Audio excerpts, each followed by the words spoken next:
Bapak, Ibu, dan saudara-saudara yang saya kasihi, khususnya Jemaat GITC Palojati dimanapun saudara berada sekarang ini.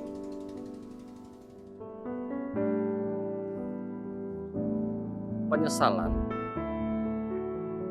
selalu datang di akhir,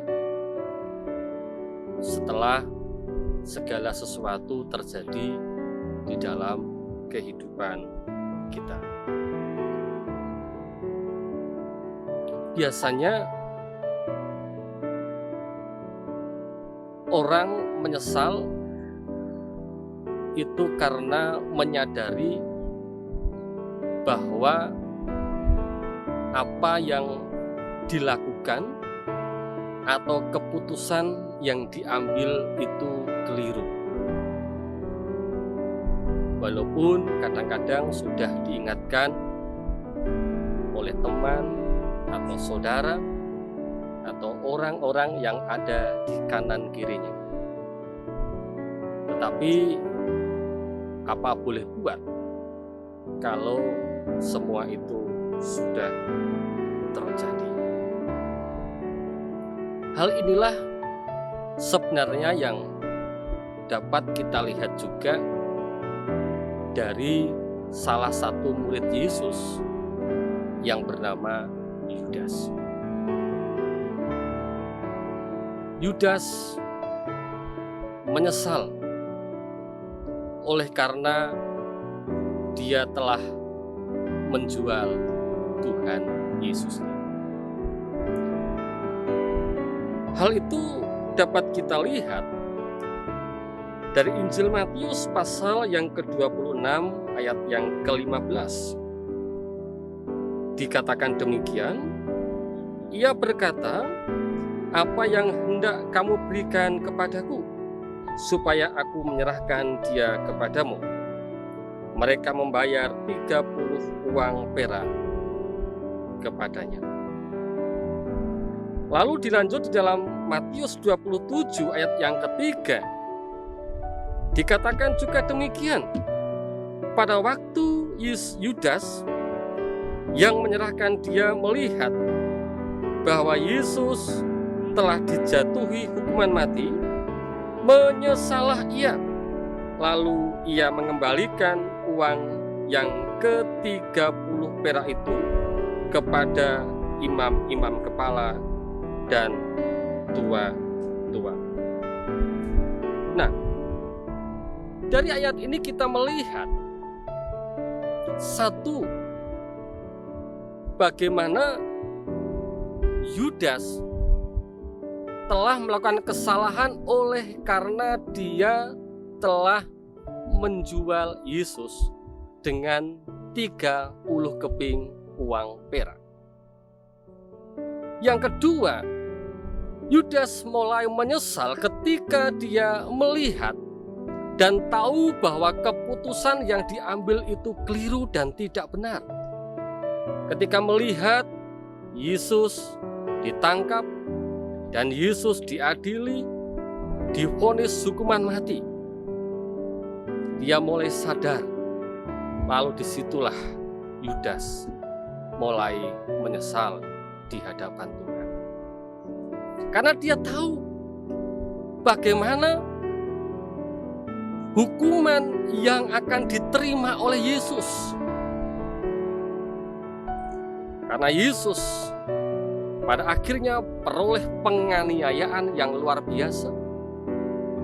Bahkan kematiannya pun dia harus disalib. Dan itu sungguh sangat mengerikan dan penuh dengan penderitaan. Nah, Bapak, Ibu, dan saudara-saudara yang terkasih di dalam Tuhan kita Yesus Kristus. Kalau digambarkan nasi sudah menjadi bubur,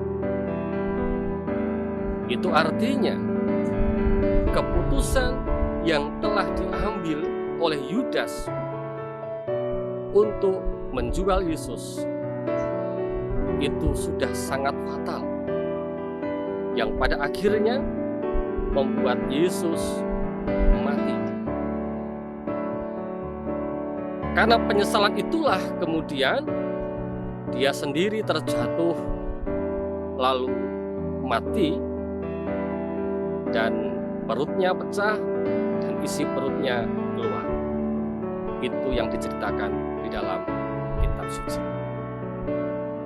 Nah, Bapak, Ibu, dan saudara-saudara yang terkasih di dalam Tuhan Yesus Kristus, sebenarnya sangat mengherankan bagaimana sosok Yudas yang bersama-sama dengan Yesus yang masuk dalam golongan para murid-murid Tuhan tentu tahu bagaimana ajaran Yesus, bagaimana banyak orang yang melihat kuasa Yesus, banyak orang yang diselamatkan, banyak orang yang bertobat, tetapi dia sendiri dengan begitu gampang, begitu mudah menjual Yesus hanya dengan 30 keping perak.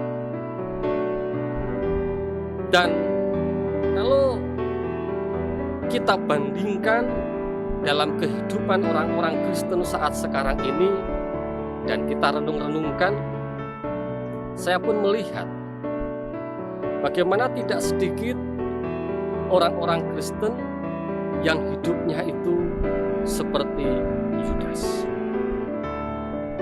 Bagaimana uang itu menjadi prioritas, orientasi hidupnya itu hanya karena uang,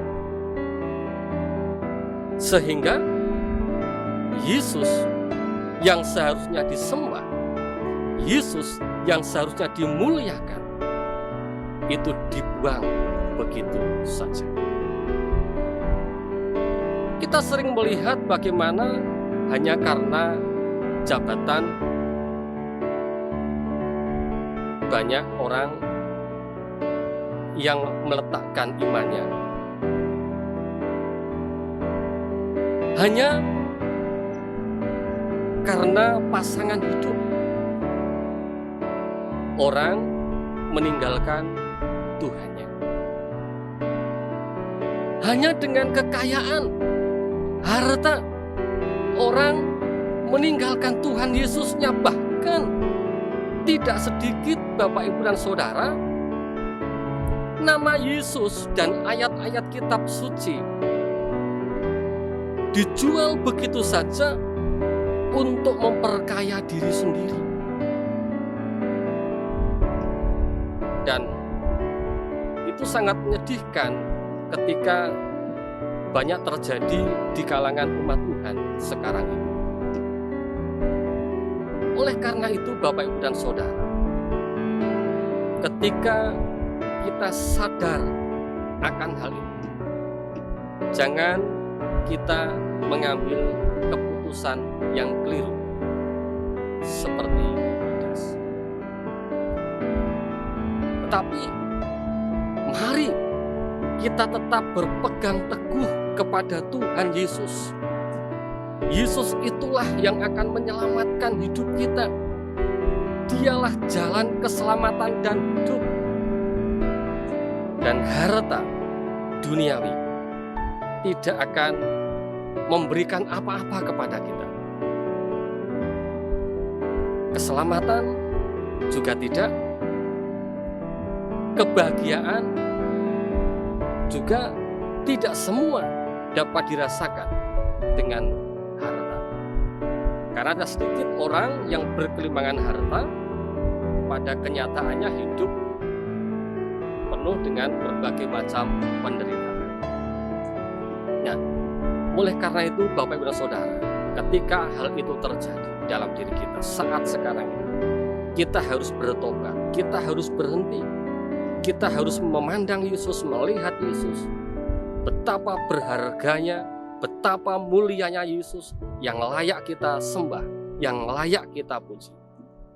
Jangan sampai kita menyesal di kemudian hari hanya dengan keputusan-keputusan yang keliru yang kita lakukan saat sekarang ini. Semua ada di tangan kita. Kitalah yang menentukan arah dan langkah hidup kita. Jangan seperti Yudas yang pada akhirnya menyesal oleh karena keputusan yang keliru. Tapi muliakanlah Tuhan dengan sepenuh hati. Dia begitu mulia, dia begitu berharga dari apapun juga yang ada di dunia ini. Tuhan Yesus memberkati.